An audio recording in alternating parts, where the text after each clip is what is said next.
Genesis chapter 16.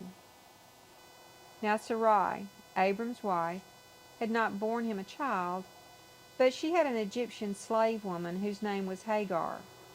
So Sarai said to Abram, "See now, the Lord has prevented me from bearing children. Please have relations with my slave woman. Perhaps I will obtain children through her." And Abram listened to the voice of Sarai. And so, after Abram had lived 10 years in the land of Canaan, Abram's wife Sarai took Hagar the Egyptian, her slave woman, and gave her to her husband Abram as his wife.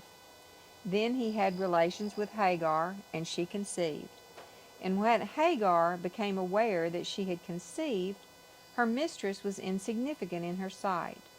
So Sarai said to Abram, "May the wrong done to me be upon you. I put my slave woman into your arms, but when she saw that she had conceived, I was insignificant in her sight. May the Lord judge between you and me." But Abram said to Sarai, "Look, your slave woman is in your power. Do to her what is good in your sight." So Sarai treated her harshly, and she fled from her presence. Now the angel of the Lord found her by a spring of water in the wilderness, by the spring on the way to Shur. He said, "Hagar, Sarai's slave woman, from where have you come, and where are you going?" And she said, "I am fleeing the presence of my mistress Sarai." So the angel of the Lord said to her, "Return to your mistress, and submit to her authority." The angel of the Lord also said to her, "I will greatly multiply your descendants, so that they will be too many to count." The angel of the Lord said to her further, "Behold, you are pregnant, and you will give birth to a son, and you shall name him Ishmael, because the Lord has heard your affliction.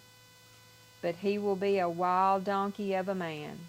His hand will be against everyone, and everyone's hand will be against him, and he will live in defiance of all his brothers." Then she called the name of the Lord who spoke to her, "You are a God who sees me." For she said, "Have I even seen him here, and lived after he saw me?" Therefore the well was called Beer Lahai Roi.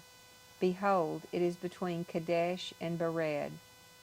So Hagar bore a son to Abram, and Abram named his son, to whom Hagar gave birth, Ishmael. Abram was 86 years old when Hagar bore Ishmael to him.